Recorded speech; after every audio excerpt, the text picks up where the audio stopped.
नमस्कार दोस्तों, स्वागत है आपका एटोरियल डिस्कशन में। और डेट है आज की 30 अक्टूबर 2021। आज देखो, हिंदू में तो एक ही आर्टिकल इंपॉर्टेंट है, नॉर्ड स्ट्रीम पाइपलाइन। वैसे ये इशू हिंदू ने अक्टूबर में भी कवर किया था, 4 अक्टूबर आई थिंक। तो फिर से आज आया है आर्टिकल। जो एक्स्ट्रा पॉइंट्स हैं डिस्कस करेंगे बेसिक्स के साथ, मतलब इशू भी डिस्कस करेंगे, इशू क्या है, उसके बाद नया क्या हुआ है। लेकिन दो और दूसरे न्यूज़पेपर से जो आर्टिकल है ना, वो ज़्यादा इंपॉर्टेंट है। एक तो सीएसआर से संबंधित है। सीएसआर रूल्स में ना 2021 में सरकार ने बदलाव किया है, हिंदू ने ये इशू कवर नहीं किया, तो उसको हम डिटेल से डिस्कस करेंगे। कुछ बेसिक्स शामिल करेंगे और कुछ इकोनॉमिक टाइम्स का जो आर्टिकल है उसे शामिल करेंगे। और नेक्स्ट लाइव मिनट का एक आर्टिकल लिक्विडिटी ट्रैप से संबंधित है।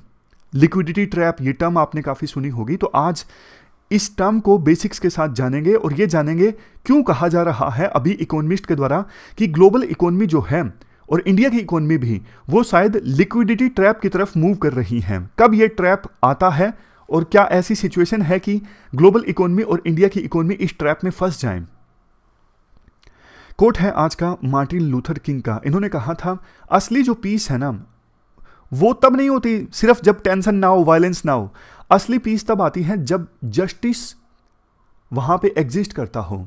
तो जस्टिस के बारे में लिखना हो, पीस के बारे में लिखना हो, पीस के बारे में खास करके लिखना हो, तब आप इस कोट का इस्तेमाल कर सकते हो। चलिए डिस्कशन स्टार्ट करते हैं। फर्स्ट इंपॉर्टेंट आर्टिकल सीएसआर यानी कि कॉर्पोरेट सोशल रिस्पॉन्सिबिलिटी से संबंधित है। आप जीएस पेपर 2 के इस टॉपिक से और एथिक्स से इस आर्टिकल को रिलेट कर सकते हो। वैसे देखो, यूपीएससी का कोई भरोसा नहीं, इवन जीएस पेपर 3 में भी इस आर्टिकल से रिलेट करके क्वेश्चन पूछा जा सकता है। क्या कंटेस्ट है? हाल ही में मिनिस्ट्री ऑफ कॉर्पोरेट अफेयर्स ने कंपनीज सीएसआर पॉलिसी रूल्स 2014 को अमेंड किया और नए रूल्स लेकर आई, companies CSR policy amendment rules 2021। इन नए रूल्स के बारे में हम जानें उससे पहले हम सीएसआर के थोड़े बेसिक्स जान लेते हैं। देखो, सीएसआर का बेसिक कंसेप्ट आपको पता होगा, मतलब आप यूपीएससी की तैयारी कर रहे हो, अभी तक कभी ना कभी आपने सीएसआर के बारे में जरूर सुना होगा। और जहाँ तक मुझे लगता है, क्योंकि यहाँ पर सारे सीरियस एस्पायरेंट्स हैं, आपको ये भी पता है कि एलिजिबल कंपनीज को अपने पिछले 3 साल के प्रॉफिट का एवरेज जो प्रॉफिट है एलिजिबल कंपनीज का पिछले 3 साल का, उसका 2% जो है वो सीएसआर एक्टिविटीज़ पर खर्च करना होता है। सीएसआर एक्टिविटीज़ जैसे ये सब कुछ ऐसे प्रोजेक्ट्स पर जो भूखमरी को मिटा रहे हैं, गरीबी को मिटा रहे हैं, माल न्यूट्रिशन को एड्रेस कर रहे हैं, मतलब सीएसआर एक्सपेंडिचर जो है वो इन सब एक्टिविटीज़ पर कैरी आउट किया जा सकता है। आप एक बार वीडियो को पॉज करके इन एक्टिविटीज़ पर नज़र डाल लीजिएगा, क्योंकि देखो प्री में यूपीएससी आजकल इस प्रकार के क्वेश्चन पूछने लगी हैं। मतलब ये एक्टिविटीज़ है सीएसआर के अंडर आती हैं नहीं आती हैं, ये एक्टिविटीज़ जीएसटी के अंदर आती हैं नहीं आती हैं, इस पर यूपीएससी ने क्वेश्चन पहले पूछा है। अब बात आई सीएसआर के बारे में, तो आपको पता है, लेकिन मुझे अब एक बात बताइए, डेफिनेशन अगर आपको लिखनी हो तो कैसे लिखोगे? क्या टेक्निकल डेफिनेशन आप लिखोगे सीएसआर की? देखो, वैसे कोई एक स्पेसिफिक डेफिनेशन तो सीएसआर की नहीं है। ये कंसेप्ट जो है ना, शुरू में तो 1970s में इमर्ज होके आया, लेकिन 1990s में जब हमारे देश में भी एलपीजी रिफॉर्म आए और वर्ल्ड में ग्लोबलाइजेशन बढ़ा, तो बड़ी बड़ी एमएनसी से इमर्ज होके आई, तब ये सीएसआर का जो कंसेप्ट है ना, वो काफ़ी तेज़ी से इमर्ज होके आया। इसका मतलब ये है कि कंपनीज जो काम करती हैं ना, कंपनीज जो ऑपरेशन चलाती हैं, तो कंपनीज के ऑपरेशन से देखो इन्वायरमेंट पर भी इम्पैक्ट पड़ता है, सोसाइटी पर भी इम्पैक्ट पड़ता है। तो कंपनीज जब काम करें ना, तो सोशल और इन्वायरमेंटल कंसर्न्स को साथ लेके चले, क्योंकि कंपनीज के ऑपरेशन से सोसाइटी पर भी इम्पैक्ट पड़ता है, इन्वायरमेंट पर भी इम्पैक्ट पड़ता है। तो एक कंपनी जो है वो सोसाइटी और इन्वायरमेंट के प्रति भी अकाउंटेबल होनी चाहिए। ये तो कंसेप्ट आपने समझ लिया। डेफिनेशन आप ये सिंपल ये लिख सकते हो, ये एक मैनेजमेंट कंसेप्ट है जिसमें कंपनीज अपने यूजुअल बिजनेस ऑपरेशंस में इन्वायरमेंटल और सोशल कंसर्न्स को भी इंटीग्रेट करती हैं। अभी रुको, डेफिनेशन समाप्त नहीं हुई है, एक और पार्ट है डेफिनेशन का। कंपनी अपने यूजुअल ऑपरेशंस में एक और चीज इंटीग्रेट करती है, वो है interactions with the stakeholders. Company में देखो बहुत सारे स्टेक होल्डर्स होते हैं, जैसे कंपनी में जिनका पैसा लगा है, कंपनी के कस्टमर, कंपनी के एम्प्लॉइज, कंपनी जिनसे माल खरीदती है, बहुत सारे स्टेक होल्डर्स होते हैं एक कंपनी के ऑपरेशंस में, तो उनके साथ इंटरेक्ट करना, ये भी बिजनेस ऑपरेशन में इंटीग्रेट किया जाता है कंपनी के द्वारा CSR के तहत। देखो वैसे तो ये कंसेप्ट ना 1990s में आ गया था, लेकिन तब वॉलंटरी था। लेकिन हमारा देश तो हमारा देश है, हमारे देश ने 2013 में जो एक एक्ट लाया ना, मतलब ये कंपनीज एक्ट 2013 आया, तो इसे कंपलसरी कर दिया। मतलब एक्ट के अंदर ही सरकार ने ये बोल दिया कि आपको अपने पिछले 3 साल के एवरेज प्रॉफिट का 2% जो है वो CSR एक्टिविटीज पर खर्च करना है। इससे पहले सिर्फ ये वॉलंटरी हुआ करता था, कंपनी की मर्जी हुआ करती थी, सिर्फ उनके ऊपर एक मोरल ऑब्लिगेशन हुआ करता था कि हाँ भाई आपको करना है, बट उनकी मर्जी थी, कोई उनको रोकने वाला नहीं था। जैसे डोनेशन होता है ना, डोनेशन के लिए कोई फोर्स थोड़ी ना करता है, मर्जी जिसको करना है कर दो, उसी प्रकार से CSR था। लेकिन 2013 में एक्ट में इसका प्रोविजन हो गया, अब उनकी मर्जी नहीं है, अब उनको 2% खर्च करना ही है। इवन कोई फॉरेन कंपनी जिसके ऑपरेशन से इंडिया में है, उसको भी CSR के तहत पैसा खर्च करना पड़ता है अगर वो एलिजिबल हैं तो। 2019 में सरकार ने बदलाव किया था थोड़ा सा, मतलब एक नया प्रोविजन ऐड किया था। बदलाव तो क्या किया कि जो एलिजिबल कंपनीज है ना, जिनको 2% खर्च करना है, अगर वो साल खत्म होते होते अपना 2% खर्च नहीं कर पाते हैं ना CSR पे, तो फिर उनका जो बचा हुआ पैसा है ना, वो एक ऐसे फंड में ट्रांसफर करना होगा जिसे इस्टेब्लिश किया गया है इस एक्ट के तहत, कंपनीज एक्ट 2013 के तहत। तो अब कंपनीज को यूं लगेगा ना, यार हम ही खर्च कर देते हैं, इससे अच्छा तो कि हमें बचा हुआ पैसा उस फंड में ट्रांसफर करना पड़े, इससे अच्छा तो हम खुद ही खर्च कर देते हैं। तो फिर कंपनीज ज़्यादा सीरियस हो गई CSR के तहत पैसा खर्च करने के लिए। एक्टिविटीज़ की लिस्ट आपने देख ही ली। अब हम 2021 में जो नए अमेंडेड रूल्स आए हैं ना, उनको डिस्कस करते हैं। सरकार ने नए रूल्स के तहत स्पेसिफिकली बता दिया है कि भैया आप ये जो एक्टिविटीज़ है ना, वो CSR के नाम पे नहीं कैरी आउट कर सकते। मतलब 2% पैसा आप इन एक्टिविटीज़ के लिए खर्च नहीं कर सकते। जैसे देखो, बिजनेस का कोई नॉर्मल ऑपरेशन है, वो उन्हें एनी हाउ करना था, लेकिन अब उस कंपनी ने बोल दिया कि ये जो इस ऑपरेशन के लिए जो हमने पैसा खर्च किया है वो CSR के तहत किया है। सरकार चालाक है, सरकार ने रूल लेके आई, भैया ऐसा नहीं होता है, वो ऑपरेशन तो आपको एनी हाउ करना था ना। मैं आपको एग्जांपल देता हूं। मान लीजिए कोई कंपनी इलेक्ट्रिसिटी जनरेट करती है कोयले से, यानी थर्मल पावर प्लांट है जो कोयले से चलता है। अब देखो, उस पावर प्लांट से ना काफ़ी एमिशन होता था पहले, लेकिन अब उस कंपनी ने ना, जो कोयले से इलेक्ट्रिसिटी जनरेट कर रही थी, ऐसे इक्विपमेंट्स का इस्तेमाल किया या कुछ ऐसा किया जिससे कि एमिशन कम हो जाए। अब इस पे जो खर्चा आया ना, वो कंपनी बोल रही है कि हमने तो CSR पे खर्च किया है, 2% जो करना था ना, उसी पैसे को यूज़ किया है। तो सरकार बोलेगी भैया एनी हाउ आपको पोल्यूशन कम करना था। ऐसा थोड़ी ना बोल सकते हो कि पोल्यूशन कम करने में जो खर्चा आया वो CSR का हमने इस्तेमाल किया है। मतलब it is not best example, I know, लेकिन अभी यही ध्यान में आया। आप समझ गए ना कि बिजनेस को चलाने में जो एनी हाउ कंपनी को करना था ना, उसे कंपनी नहीं बोल सकती कि ये हमने CSR एक्सपेंडिचर का पैसा इस्तेमाल करके किया है, उन्हें तो वैसे भी वो करना ही था। नेक्स्ट, इसमें एक एक्सेप्शन है। वो कंपनीज जो नई वैक्सीन की रिसर्च कर रही है ना कोविड-19 से निपटने के लिए, वो कर सकती हैं। ये एक्सेप्शन है 2021, 2022, 2023 इन सालों में जो ड्रग्स वाली कंपनीज है ना, वो कोविड-19 की R&D पर अगर पैसा खर्च करती हैं तो वो CSR के तहत आ सकता है, उनको नहीं रोका गया है। और कौन कौन सी एक्टिविटीज़ को एक्सक्लूड कर दिया गया है CSR से? वो एक्टिविटीज़ जिनको देखो इंडिया के बाहर कैरी आउट किया गया है, except training of national and international level of Indian sports persons.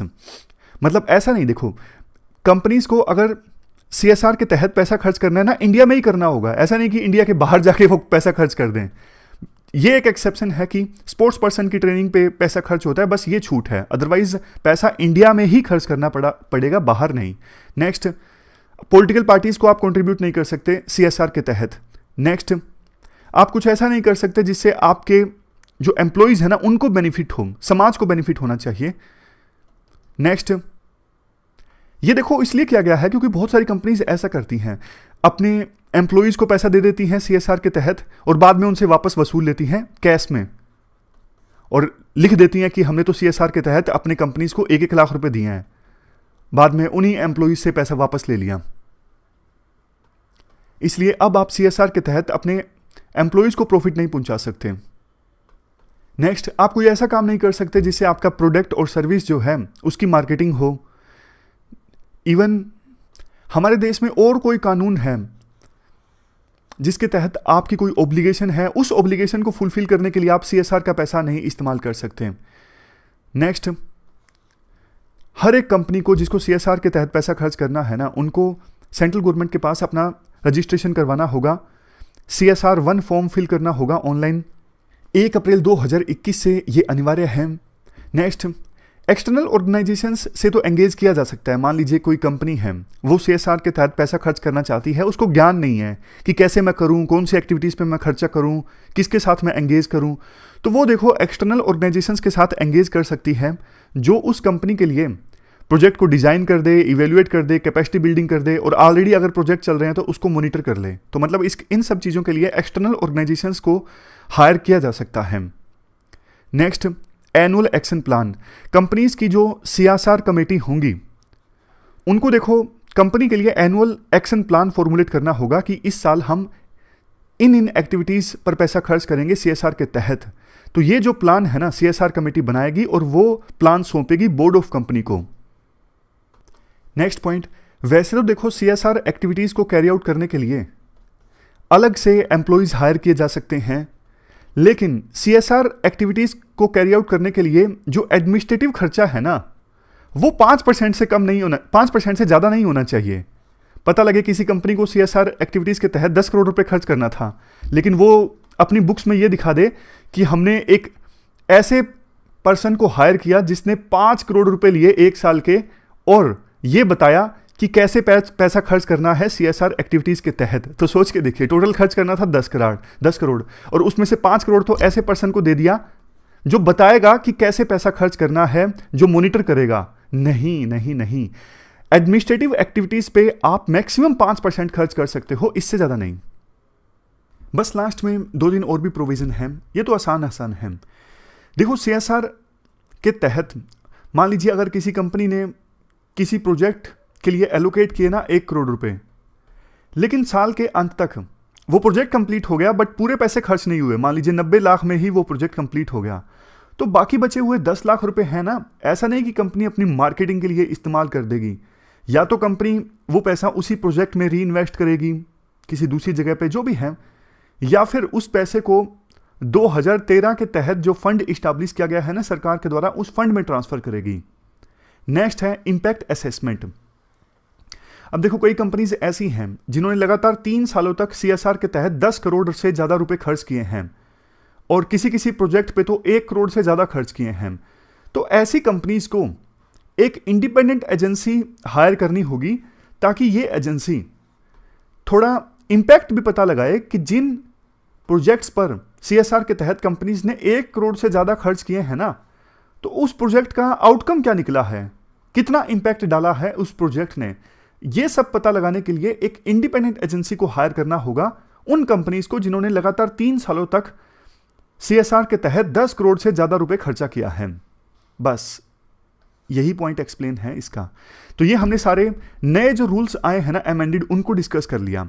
अब देखो थोड़ा सा और एनालिसिस सीएसआर का। सीएसआर के बारे में ना कुछ लोग ये बोलते हैं ये तो सरकार ने 2% सीएसआर की कंडीशन लगा के ये एक एक्स्ट्रा टैक्स लगा दिया गया है सरकार के द्वारा। ऑलरेडी इंडिया में टैक्स काफ़ी ज़्यादा है, तो ये कुछ नहीं है, सिर्फ एक एक्स्ट्रा टैक्स है 2% का, ऐसा कुछ एक्सपर्ट्स बोलते हैं। नेक्स्ट है स्क्यूड पैटर्न ऑफ स्पेंडिंग। अब वैसे तो देखो सीएसआर के तहत काफ़ी एक्टिविटीज़ पर पैसा खर्च किया जा सकता है, लेकिन 65% जो पैसा खर्च होता है ना सीएसआर के तहत वो एजुकेशन और हेल्थ एक्टिविटीज़ पे खर्च होता है। बाकी इन्वायरमेंट, रूरल डेवलपमेंट, ये तो जैसे पिछड़ से गए हैं, इन पर ध्यान नहीं देती कंपनीज जब उनको सीएसआर पे पैसा खर्च करना होता है। Next regional disparity. देखो आप पाओगे ज़्यादातर जो पैसा खर्च होता है ना सीएसआर के तहत वो महाराष्ट्र में खर्च होता है, क्योंकि महाराष्ट्र देश की फाइनेंशियल कैपिटल है, मतलब मुंबई जो है वो देश की फाइनेंशियल कैपिटल है। लेकिन देश के जो पिछड़े इलाके हैं ना, Orissa, Bihar, UP, even north east, वहाँ पे पैसा ज़्यादा खर्च होना चाहिए, क्योंकि जरूरत तो उनको ज़्यादा है ना, लेकिन वहाँ पे पैसा नहीं खर्च होता सीएसआर के तहत ज़्यादा। नेक्स्ट है नॉन कंप्लायंस।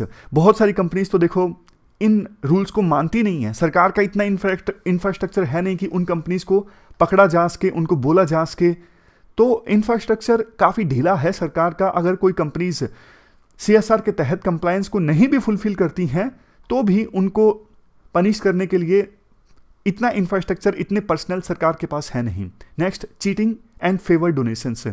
बहुत सारी कंपनीज तो देखो चालाकी खेलती हैं, किसी चैरिटी ऑर्गेनाइजेशन को पैसा दान दे दिया, चैरिटेबल ट्रस्ट को, बोला कि देखो हमने CSR के तहत पैसा खर्च कर दिया, लेकिन उस चैरिटेबल ट्रस्ट से पैसा वापस ले लिया, थोड़ा बहुत कमीशन उस चैरिटेबल ट्रस्ट को देके, मतलब सरकार को दिखाने के लिए सिर्फ पैसा खर्च किया, अदरवाइज तो जिस चैरिटेबल ट्रस्ट को पैसा दिया था उससे वापस भी ले लिया, थोड़ा उस चैरिटेबल ट्रस्ट को कमीशन देकर।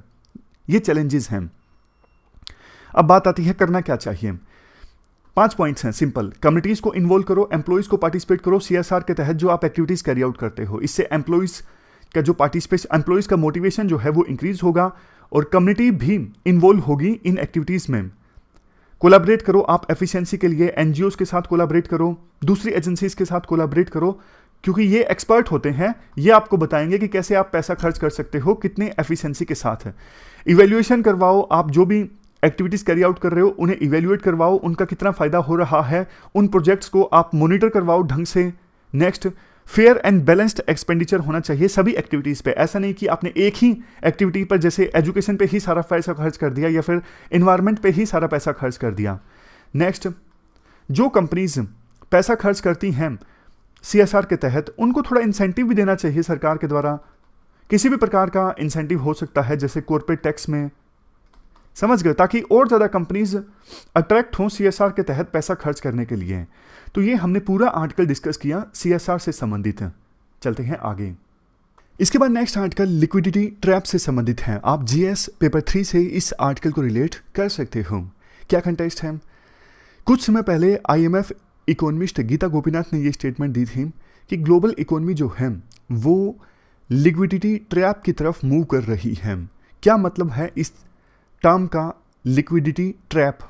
प्री में भी UPSC क्वेश्चन पूछ सकती है लिक्विडिटी ट्रैप से संबंधित। देखो, ये कॉन्ट्राडिक्टरी इकोनॉमिक सिचुएशन होती है। आमतौर पे आपको पता है इकोनॉमिक्स में ये होता है कि जब, जैसे हमारे देश का एग्जांपल लीजिए, RBI जब इंटरेस्ट रेट्स को कम करती हैं बैंक्स के लिए, तो बदले में देखो बैंक्स भी कंज्यूमर्स के लिए जो इंटरेस्ट रेट है ना वो कम कर देते हैं, यानी आपको सस्ता लोन उपलब्ध हो जाता है। ऐसी सिचुएशन में ज़्यादा से ज़्यादा कस्टमर्स लोन लेते हैं, वो मार्केट में खर्च करते हैं, वो फर्दर इन्वेस्ट करते हैं। अगर देखो आसानी से आपको लोन मिल जाए, ज़्यादा इंटरेस्ट रेट भी ना हो, तो आपका भी मन करेगा कि लोन लेके मैं नया बिजनेस स्टार्ट करता हूँ। लेकिन अगर इंटरेस्ट रेट बहुत ज़्यादा होंगी तो आपका मन नहीं करेगा लोन लेने का, आपको लगेगा कि लोन ले लिया तो इतना भारी भरकम इंटरेस्ट देना पड़ेगा। तो ये होता है जब RBI इंटरेस्ट रेट को कम करती है, इससे मार्केट में मनी आता है और इन्वेस्टमेंट होती है, इकोनॉमिक एक्टिविटीज इंक्रीज होती हैं। तो इस उद्देश्य के साथ इकोनॉमी को स्टिमुलेट करने के लिए, इकोनॉमी की ग्रोथ को बूस्ट करने के लिए RBI इंटरेस्ट रेट को कम करती है। बट देखो, मान लीजिए ऐसी सिचुएशन आ जाए जब इंटरेस्ट रेट्स ऑलरेडी काफी कम हैं, जैसे 0 के आसपास इंटरेस्ट रेट्स पहुंच गई हैं। इतनी कम इंटरेस्ट रेट होने के बावजूद लोग ना पैसा इन्वेस्ट नहीं कर रहे हैं, बल्कि वो पैसे को सेव करके रख रहे हैं इस उम्मीद में कि इंटरेस्ट रेट बाद में इंक्रीज होंगी। ये ट्रैप हो गया ना। RBI अब 0 से कम तो इंटरेस्ट रेट करेगा तो भी कोई फायदा नहीं होगा। क्यों? क्योंकि देखो, मतलब आप लोन लो, उसके लिए भी RBI आपको पैसा देगा कि आप हमसे 1 लाख रुपए लोन लेते हो तो 1 लाख के बजाय आप सिर्फ 90,000 वापस दे दीजिए। ये तो नेगेटिव इंटरेस्ट रेट हो गया ना। ये भी RBI कर देना तो भी लोग फर्दर उस पैसे का इस्तेमाल करके इन्वेस्ट नहीं करेंगे, लोग अपने पास सेव करके रख लेंगे इस उम्मीद में कि इंटरेस्ट रेट बाद में इंक्रीज हो जाएगी और हम पैसा कमा लेंगे। ये देखो, लोग ना तब करते हैं जब उन्हें लगता है कि इकोनॉमिक कंडीशन काफी खराब है, अभी इन्वेस्टमेंट का फायदा नहीं है, तो वो सेव करने में ज्यादा विश्वास रखते हैं। उन्हें लगता है कि इन्वेस्टमेंट से नुकसान हो जाएगा, इससे अच्छा सेव करके रखते हैं, बाद में इंटरेस्ट रेट इंक्रीज हो जाएगी तो हमें फायदा हो जाएगा। लेकिन सिस्टम तो पूरा गड़बड़ा गया ना।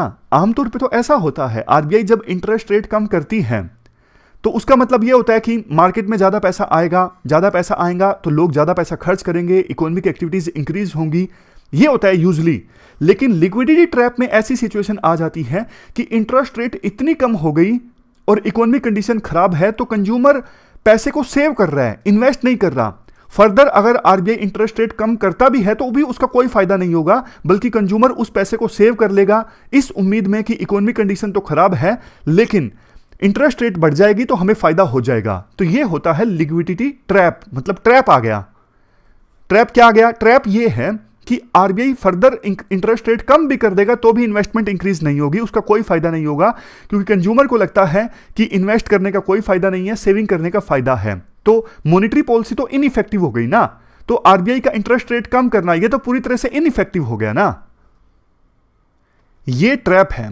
अब कोई आपसे पूछे कि ट्रैप क्या है, इसमें ट्रैप यह है कि मॉनेटरी पॉलिसी इनइफेक्टिव हो जाती है, फर्दर इंटरेस्ट रेट कम करने का कोई फायदा नहीं होता, क्योंकि कस्टमर इन्वेस्ट करने के बजाय सेव कर लेता है।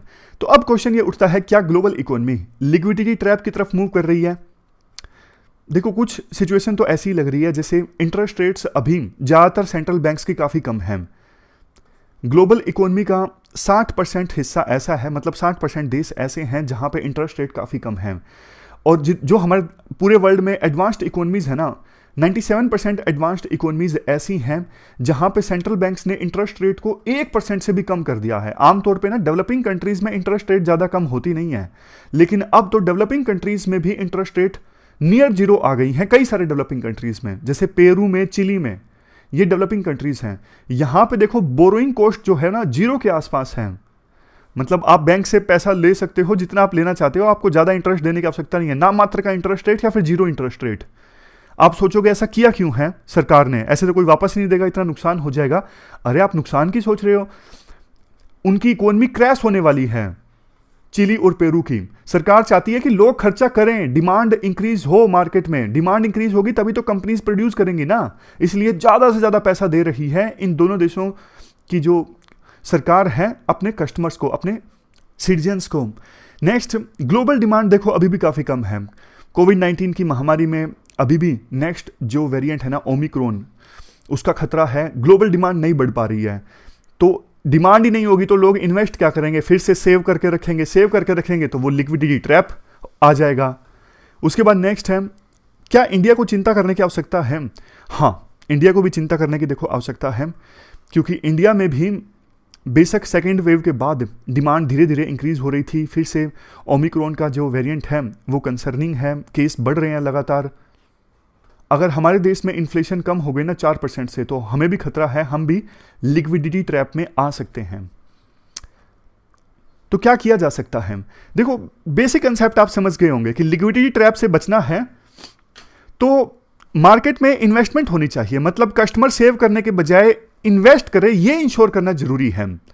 तो कैसे ये इंश्योर किया जा सकता है? एक सॉल्यूशन तो देखो ये है कि सरकार खर्चा करे अपनी तरफ से। सरकार जब एक्सपेंडिचर करेगी ना इकोनॉमी में, तो जनता के पास पैसा आएगा, खास करके गरीब लोगों के पास। तो गरीब लोगों के पास पैसा आएगा तो वो मार्केट में जाएंगे उस पैसे को खर्च करने के लिए, और मार्केट में जब कस्टमर जाएगा पैसा खर्च करने के लिए तो कंपनीज की जो प्रोडक्शन है ना वो इंक्रीज होगी। इकोनॉमी प्रोडक्शन इंक्रीज होगी तो इकोनॉमिक एक्टिविटीज ज्यादा होंगी, मतलब कंपनी आगे बढ़ेगी, और कस्टमर्स जो पहले सेव करके रख रहे थे अपने पैसों को, अब उन्हें भी लगेगा कि नहीं नहीं अब तो इकोनॉमी ठीक हो रही है, तो वो भी इन्वेस्टमेंट करने के लिए आगे आएंगे बजाय सेव करने के। तो सरकार को एक्सपेंडिचर करना होगा। सरकार एक्सपेंडिचर कैसे भी कर सकती है, इंफ्रास्ट्रक्चर पे स्पेंड कर सकती है, या फिर सरकार देखो डायरेक्ट कैश सपोर्ट दे सकती है कि हाँ हम देश के सभी नागरिकों को 2-2 हज़ार 5-5 हज़ार रुपये देंगे। एम्प्लॉयमेंट, जो अनएम्प्लॉयड लोग हैं उनको सरकार भत्ता दे सकती है। ऐसा सरकार कुछ भी कर सकती है जिससे कि लोगों के हाथ में पैसा आए और वो उस पैसे को खर्च करने के लिए मार्केट में जाएं।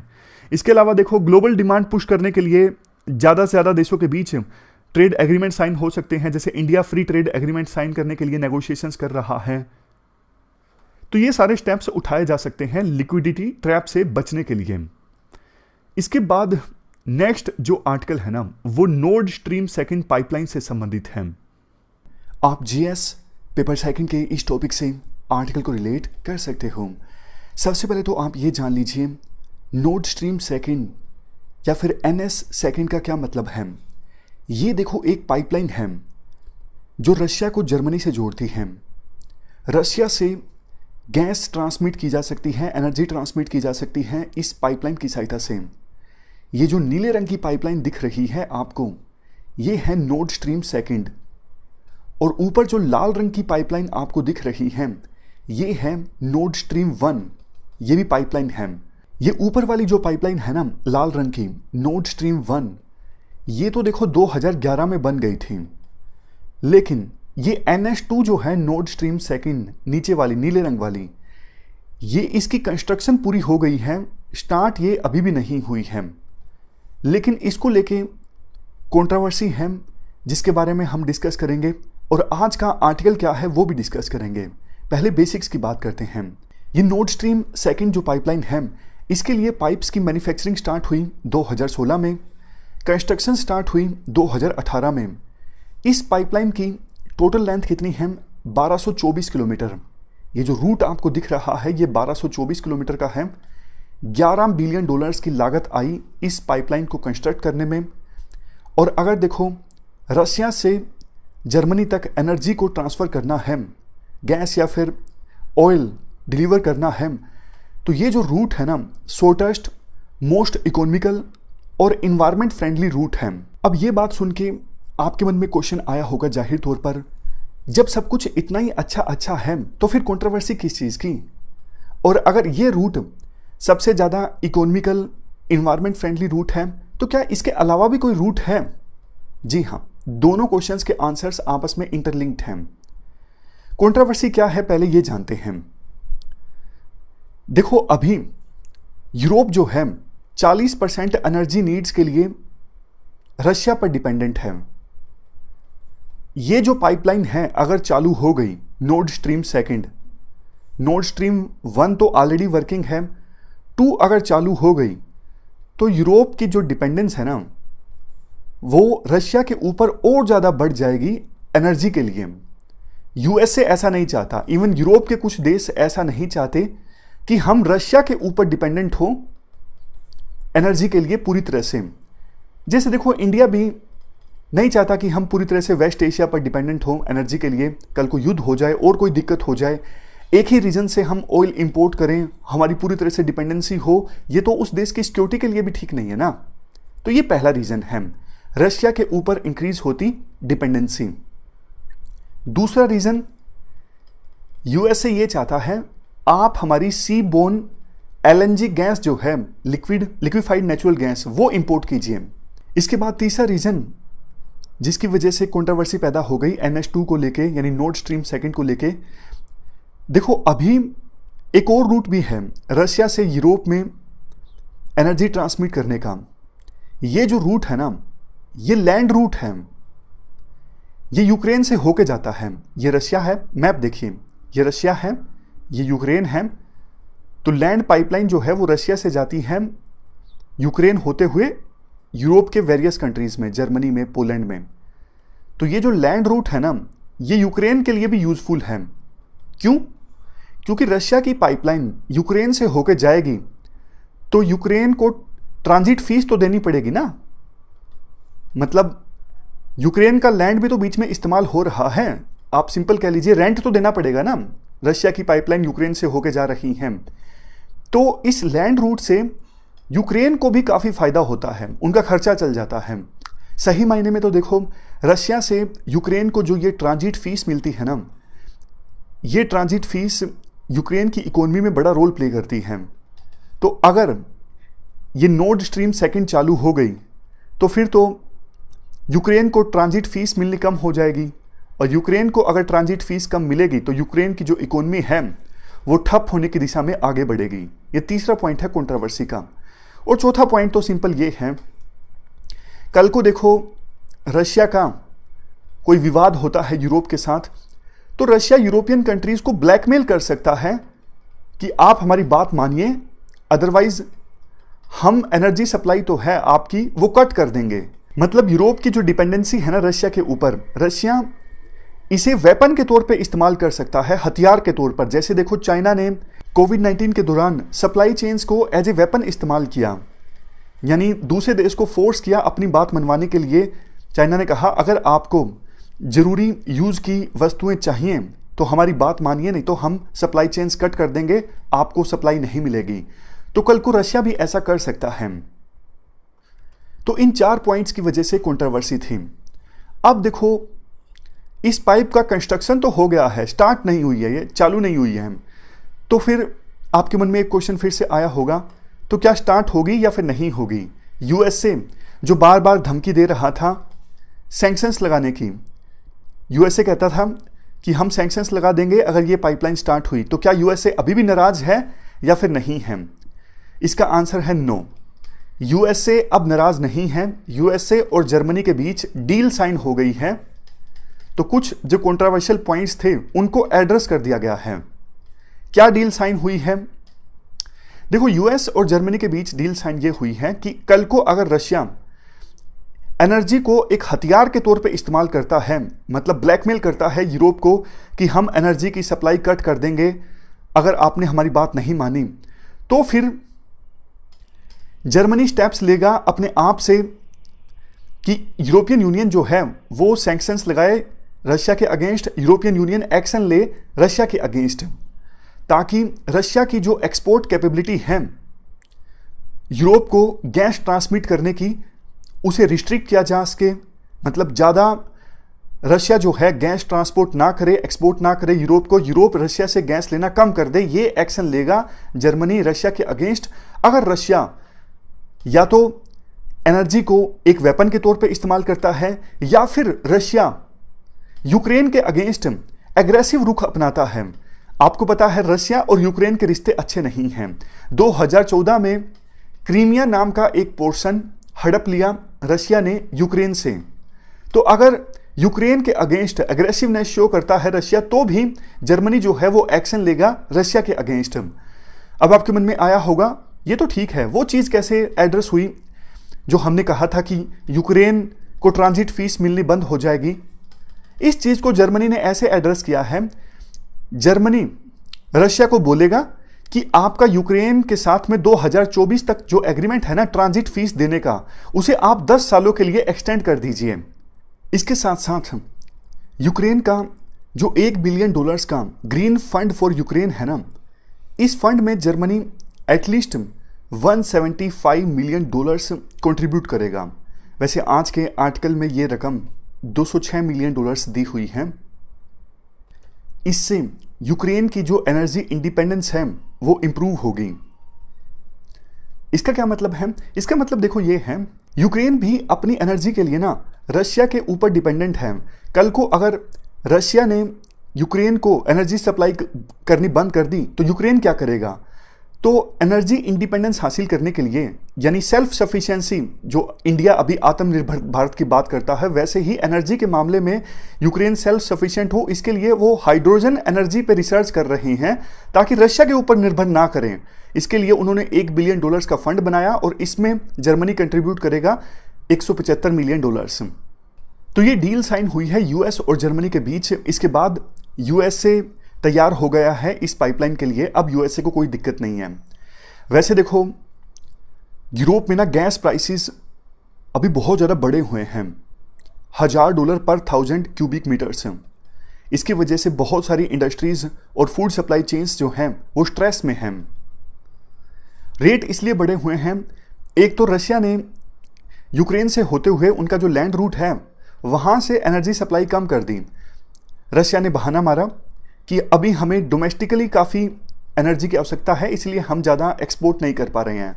एक्सपर्ट कहते हैं रशिया ने जानबूझ के नॉर्ड स्ट्रीम 2 जो पाइपलाइन है इसकी कंस्ट्रक्शन को जल्दी पूरा करवाने के लिए, प्रेशर डालने के लिए एक्सपोर्ट कम कर दिया ताकि जल्दी से जर्मनी जो है वो NH2 पाइपलाइन को कंप्लीट करवाए। वैसे देखो, यूरोप में पोस्ट कोविड-19 अब इकोनॉमिक सिचुएशन इंप्रूव हो रही है। एनर्जी को स्टोर करने की, गैस को स्टोर करने की ज़्यादा व्यवस्था है नहीं, तो लगातार इंपोर्ट चलते रहना चाहिए रशिया से, तभी उनका काम चलता है। अगर रुक गया थोड़ा सा भी तो गैस प्राइसेस जो हैं वो बहुत ज़्यादा बढ़ जाते हैं। वैसे देखो, यूक्रेन यूएस जर्मनी डील से खुश नहीं है। यूक्रेन तो देखो जाहिर तौर पर यही चाहता था कि NH2 पाइपलाइन कभी बने ही ना, रशिया यूक्रेन से होते हुए जो लैंड रूट है वहीं से गैस ट्रांसमिट करता रहे यूरोपियन कंट्रीज़ को और यूक्रेन को ट्रांजिट फीस मिलती रहे। बट पाइपलाइन बन चुकी है, यूएस की नाराजगी भी दूर हो चुकी है यूएस जर्मनी डील की वजह से। तो यूएस जर्मनी डील में जो प्रोविजंस है ना, यूक्रेन उनके बारे में कहता है कि वो इनएडिक्वेट हैं, अपर्याप्त हैं। बल्कि यूक्रेन के राष्ट्रपति ने तो ये भी बोल दिया कि वेस्टर्न कंट्रीज कभी अपना प्रोमिस फुलफिल नहीं करते, क्योंकि उनकी नाराजगी है। उन्हें लगा, वो बेटर एक्सपेक्ट कर रहे थे, उनको लग रहा था कि वेस्टर्न कंट्रीज यूक्रेन का साथ देंगे, लेकिन वेस्टर्न कंट्रीज यूक्रेन का साथ नहीं दे रहे हैं। वो NH2, ये जो नॉर्ड स्ट्रीम 2 डील है, इसको लेके आगे बढ़ रहे हैं, खास करके जर्मनी। और बाकी जो कंट्रीज हैं वो इतना विरोध नहीं कर रहे हैं। वो कहते हैं कि यूक्रेन का बीच में कोई लेना देना नहीं है, हम आपस में डिसाइड कर लेंगे कि ये पाइपलाइन आगे जानी चाहिए या फिर नहीं जानी चाहिए। जर्मनी तो देखो चाहता ही है कि पाइपलाइन स्टार्ट हो जाए, लेकिन यूरोप के बाकी कंट्रीज जो है ना, जैसे फ्रांस हैं, वो ये कह रहे हैं कि हम अपने आप से डिसाइड कर लेंगे, बीच में यूक्रेन का कोई लेना देना नहीं है। कंक्लूजन में ये कहा जाता है, यूक्रेन का जो ग्रीन फंड है ना, उसकी सहायता से यूक्रेन हाइड्रोजन एनर्जी को लेकर रिसर्च करे, प्रोजेक्ट स्टार्ट करे।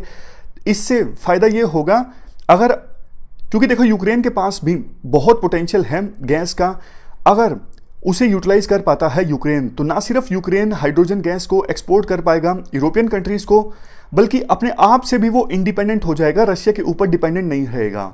तो इस प्रकार से हमने ये नॉर्ड स्ट्रीम प्रोजेक्ट का जो बेसिक्स है ना, वो डिस्कस कर लिए।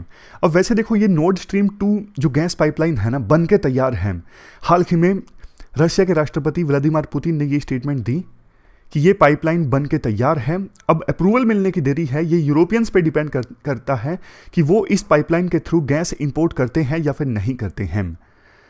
लेटेस्ट डेवलपमेंट्स ये हुई हैं, इसी साल नवंबर में जर्मनी का जो नेटवर्क रेगुलेटर है ना, इन्होंने नॉर्ड स्ट्रीम 2 के लिए जो सर्टिफिकेशन प्रोसीजर है ना, उसको सस्पेंड कर दिया था। ऑफिशियल स्टेटमेंट ये थी, हम नॉर्ड स्ट्रीम 2 पाइपलाइन के ऑपरेटर को तभी सर्टिफाई करेंगे अगर वो ऑपरेटर जर्मन लॉ के तहत ऑर्गेनाइज्ड है लीगल फॉर्म में। मतलब जर्मन लॉ के तहत रजिस्टर करवाना जरूरी था उस ऑपरेटर को, जो नॉर्ड स्ट्रीम 2 पाइपलाइन को रेगुलेट करेगा, ऑपरेट करेगा। प्रैक्टिकल रीजंस की वजह से देखो, जो इस पाइपलाइन को रेगुलेट करेगा ना, नॉर्ड स्ट्रीम 2 AG, इसने अपने आप को जर्मन लॉ के तहत रजिस्टर नहीं करवाया, बट अपनी एक सब्सिडरी कंपनी बनाई जर्मन लॉ के तहत, उसे रजिस्टर करवाया, जो कि पाइपलाइन में वो पाइपलाइन जो जर्मनी के अंतर्गत आती है उस पार्ट को रेगुलेट करेगा। समझ गए ना? ये एक सॉल्यूशन ये था कि ये कंपनी जो इस पाइपलाइन को रेगुलेट करेगी वो खुद ही अपने आप को जर्मन लॉ के तहत रजिस्टर करवाती, लेकिन ऐसा नहीं किया। इन्होंने जर्मनी के अंदर एक सब्सिडरी बनाई, और वो सब्सिडरी कंपनी जो है ना, वो जर्मनी के अंदर जो ये पाइपलाइन का पार्ट है ना, उसे ऑपरेट करेगी। चालाकी खेल ली इन्होंने। बट इसका मतलब देखो ये है, फिर से डिले होगा, क्योंकि ये नई सब्सिडरी कंपनी जो होगी उसे अप्रूवल मिलने में टाइम लगेगा। ब्यूरोक्रेसी वहाँ भी थोड़ा स्लो काम करती है। इंडिया जितना स्लो तो नहीं, लेकिन ब्यूरोक्रेसी हर जगह थोड़ा स्लो काम करती है, तो थोड़ा और समय लगेगा। मतलब अप्रूवल मिलते मिलते हो सकता है कि 2022 का सेकेंड हाफ तक आ जाए। मीनवाइल टेंशंस बढ़ गई हैं रशिया और नाटो के बीच में, क्योंकि रशिया अपनी फोर्सेस को यूक्रेन बॉर्डर पे ले आया। कुछ लोग तो ऐसा भी बोलने लगे थे कि रशिया अब यूक्रेन पर अटैक करेगा। तो ऐसी सिचुएशन में जर्मनी के लीडर्स पर प्रेशर बढ़ा कि वो इस प्रोजेक्ट को कैंसिल कर दें रशिया के साथ, क्योंकि रशिया के ऊपर एनर्जी के लिए डिपेंड होना अच्छी चीज़ नहीं है, क्योंकि रशिया जो है वो नाटो का दुश्मन है और वो यूक्रेन पर हमला कर सकता है। तो अब देखने वाली चीज़ होगी कि फर्दर फ्यूचर में जर्मनी और बाकी जो कंट्रीज़ हैं ना, वो रशिया से इस पाइपलाइन के थ्रू गैस इंपोर्ट करते हैं या नहीं करते हैं। अभी तो खैर अप्रूवल मिलने में ही समय लग जाएगा, लेकिन फ्यूचर में देखने वाली बात होगी कि ये प्रोजेक्ट वर्क करता है या फिर नहीं। वैसे देखो, सिंपल सा एनर्जी प्रोजेक्ट था, लेकिन जियोपॉलिटिकल इक्वेशंस की वजह से जो प्रोजेक्ट है ना, काफ़ी कॉम्प्लेक्सिटी में फंस गया है, ऐसा राइटर का मानना है। तो ये हमने पूरा आर्टिकल डिस्कस किया नॉर्ड स्ट्रीम 2 पाइपलाइन के बारे में। हमारी आज की इस डिस्कशन में इतना ही है। Thank you very much for discussion.